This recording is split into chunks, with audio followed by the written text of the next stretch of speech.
गांव में कॉलेज नहीं था। इस कारण पढ़ने के लिए शहर में आया था। यह किसी रिश्तेदार का एक कमरे का मकान था। बिना किराए का था। आस-पास सब गरीब लोगों के घर थे और मैं अकेला था। सब काम मुझे खुद ही करने पड़ते थे। खाना बनाना, कपड़े धोना, घर की साफ सफाई करना। कुछ दिन बाद एक गरीब लड़की अपने छोटे भाई के साथ मेरे घर पर आई। आते ही सवाल किया, तुम मेरे भाई को ट्यूशन करा सकते हो क्या? मैंने कुछ देर सोचा, फिर कहा, नहीं। उसने कहा, क्यों?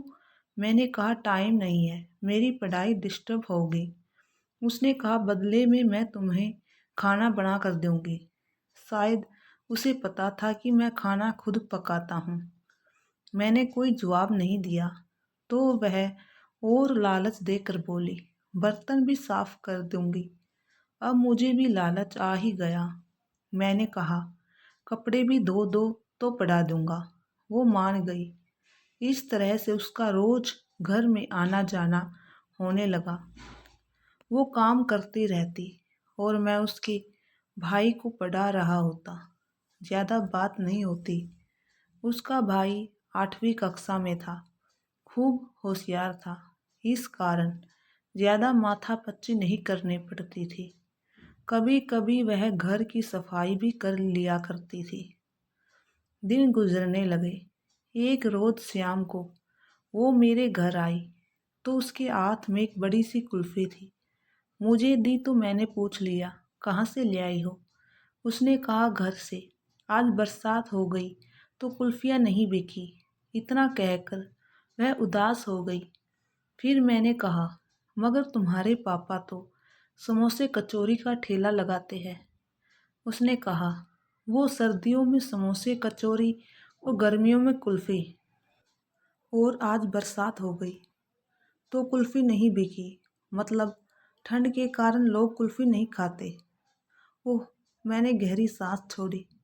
मैंने आज उसे गौर से देखा था। गंभीर मुद्रा में वो उम्र से बड़ी लगी, समझदार भी, मासूम भी। धीरे धीरे वक्त गुजरने लगा। मैं कभी कभार उसके घर भी जाने लगा, विशेष तौर पर किसी त्योहार या उत्सव पर। कई बार उससे नज़रें मिलती तो मिली ही रह जाती, पता नहीं क्यों। ऐसे ही समय बीतता गया। इस बीच कुछ बातें मैंने उसकी भी जान ली कि वो बूंदी बांधने का काम करती है। बूंदी मतलब किसी ओढ़नी या चुनरी पर धागे से गोल गोल बिंदु बनाना। बिंदु बनाने के बाद चुनरी की रंगाई करने पर डिजाइन तैयार हो जाती है।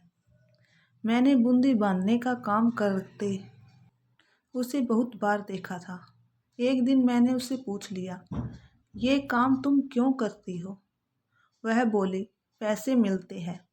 क्या करोगी पैसों का? इकट्ठे करती हूँ। कितने हो गए? यही कोई 6-7 हज़ार। मुझे 1,000 रुपये उधार चाहिए, जल्दी लौटा दूंगा। मैंने मांग लिए। उसने सवाल किया, किस लिए चाहिए? कारण पूछोगी तो रहने दो, मैंने मायूसी के साथ कहा। वो बोली, अरे मैंने तो ऐसे ही पूछ लिया, तू मांगे तो सारे दे दूँ। उसकी ये आवाज़ अलग से जान पड़ी, मगर मैं उस वक्त कुछ समझ नहीं पाया। पैसे मिल रहे थे, उन्हीं में खोकर रह गया। एक दोस्त से उधार लिए थे, कम फ़कत 2-3 बार मांग चुका था। एक रोज़ मेरी जेब में गुलाब की टूटी पंखुड़ियाँ निकली, मगर तब भी मैं यही सोचकर रह गया कि कॉलेज के किसी दोस्त ने चुपके से डाल दी होगी। उसमें इतनी समझ भी नहीं थी। एक दिन कॉलेज की मेरी एक दोस्त मेरे घर आई कुछ नोट्स लेने। मैंने दे दिए और वो मेरे घर के बाहर खड़ी थी और मेरी दोस्त को देखकर बाहर से ही तुरंत वापस घर चली गई। और फिर दूसरे दिन दोपहर में ही आ धमकी। आते ही कहा, मैं कल से तुम्हारा कोई काम नहीं करूँगी। मैंने कहा, क्यों? काफ़ी देर तो उसने जवाब नहीं दिया। फिर धोने के लिए मेरे बिखरे कपड़े समेटने लगी। मैंने कहा, कहीं जा रही हो? उसने कहा, नहीं, बस काम नहीं करूँगी। और मेरे भाई को भी मत पढ़ाना कल से। मैंने कहा, अरे तुम्हारे 1000 रुपये कल दे दूंगा। कल घर से पैसे आ रहे हैं। मुझे पैसे को लेकर शंका हुई थी, इस कारण पक्का आश्वासन दे दिया। उसने कहा, पैसे नहीं चाहिए मुझे। मैंने कहा, तो फिर? मैंने आंखें उसके चेहरे पर रखी और उसने एक बार मुझसे नज़र मिलाई तो लगा हजारों प्रश्न है उसकी आंखों में, मगर मेरी समझ से बाहर थे। उसने कोई जवाब नहीं दिया। मेरे कपड़े लेकर चली गई। अपने घर से ही धोकर लाया करती थी। दूसरे दिन वह नहीं आई, न उसका भाई आया। मैंने जैसे तैसे खाना बनाया, फिर खाकर कॉलेज चला गया। दोपहर को आया तो सीधा उसके घर चला गया, यह सोचकर कि कारण तो जानूं काम नहीं करने का। उसके घर पहुंचा तो पता चला कि वो बीमार है। एक छप्पर में चारपाई पर लेटी थी अकेली। घर में उसकी मम्मी थी जो काम में लगी थी। मैं उसके पास पहुंचा तो उसने मुंह फेर लिया करवट लेकर। मैंने पूछा, दवाई ली क्या? नहीं, छोटा सा जवाब दिया बिना मेरी तरफ देखे। मैंने कहा, क्यों नहीं ली? उसने कहा, मेरी मर्जी, तुझे क्या? मुझसे नाराज क्यों हो ये तो बता दो। तुम सब समझते हो। फिर मैं क्यों बताऊं? कुछ नहीं पता, तुम्हारी कसम। सुबह से परेशान हूँ, बता दो। नहीं बताऊंगी, जाओ यहाँ से। इस बार आवाज़ रोने की थी। मुझे जरा घबराहट सी हुई। डरते डरते उसके हाथ को छूकर देखा तो मैं उछल कर रह गया। बहुत गर्म था। मैंने उसकी मम्मी को पास बुलाकर बताया। फिर हम दोनों उसे हॉस्पिटल ले गए। डॉक्टर ने दवा दी और एडमिट कर लिया। कुछ जांच वगैरह होनी थी, क्योंकि शहर में 1-2 डेंगू के मामले आ चुके थे। मुझे अब चिंता सी होने लगी थी। उसकी माँ घर चली गई उसके पापा को बुलाने। मैं उसके पास अकेला था। बुखार जरा कम हो गया था। वह गुमसुम सी लेटी थी, दीवार को घूर रही थी एकटक। मैंने उसके चेहरे को सहलाया तो उसकी आंखों में आंसू आ गए और मेरे भी। मैंने भरे गले से पूछा, बताओगी नहीं? उसने आंखों में आंसू लिए मुस्कुरा कर कहा, अब बताने की ज़रूरत नहीं है।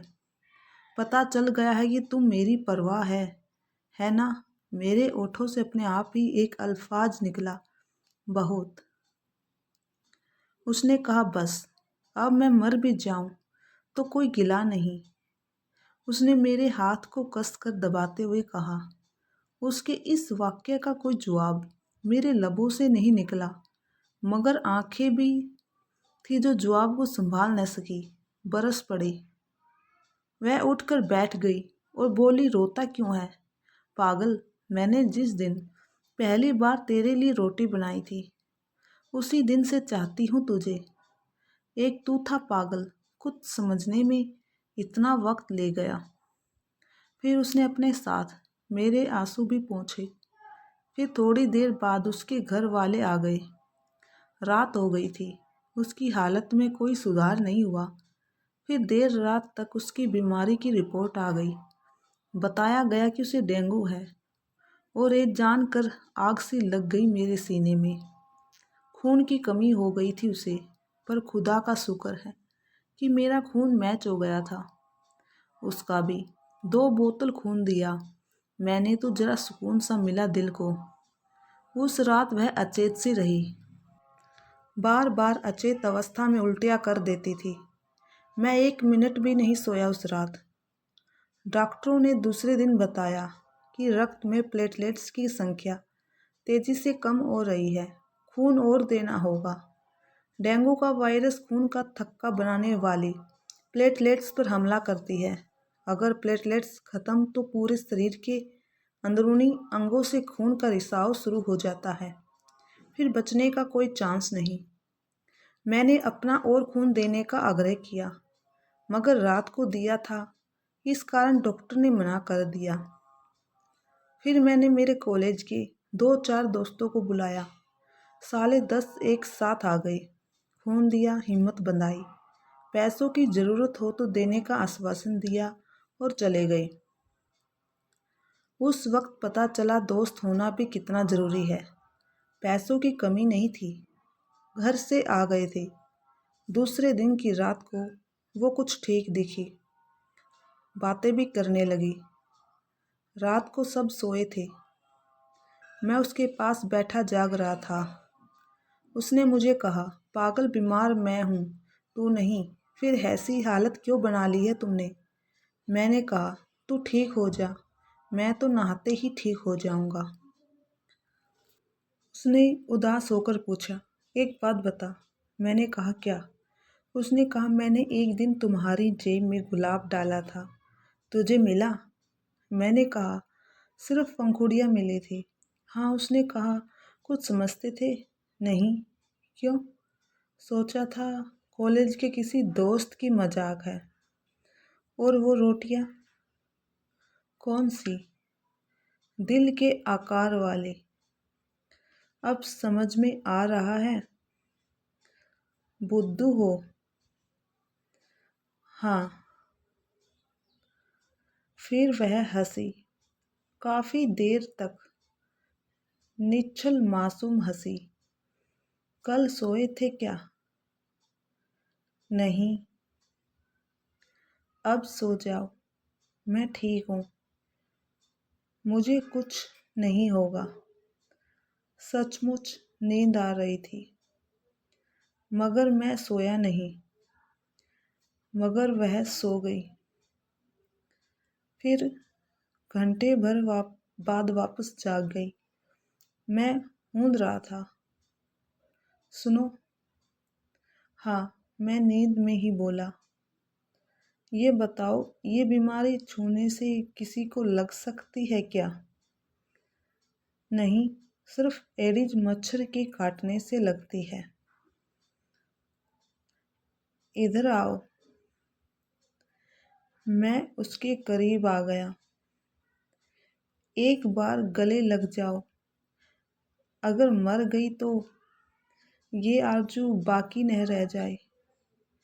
ऐसा ना कहो प्लीज। मैं इतना ही कह पाया। फिर वो मुझसे काफ़ी देर तक लिपटी रही और सो गई। फिर उसे ढंग से लिटाकर मैं भी एक खाली बेड पर सो गया। मगर सुबह मैं तो उठ गया और वो नहीं उठी, सदा के लिए सो गई। मैंने उसे जगाने की बहुत कोशिश की थी, पर आंखें न खोली उसने। वो इस संसार को मुझे छोड़कर इस दुनिया से जा चुकी थी, मुझे रोता बिलखता छोड़कर। धन्यवाद।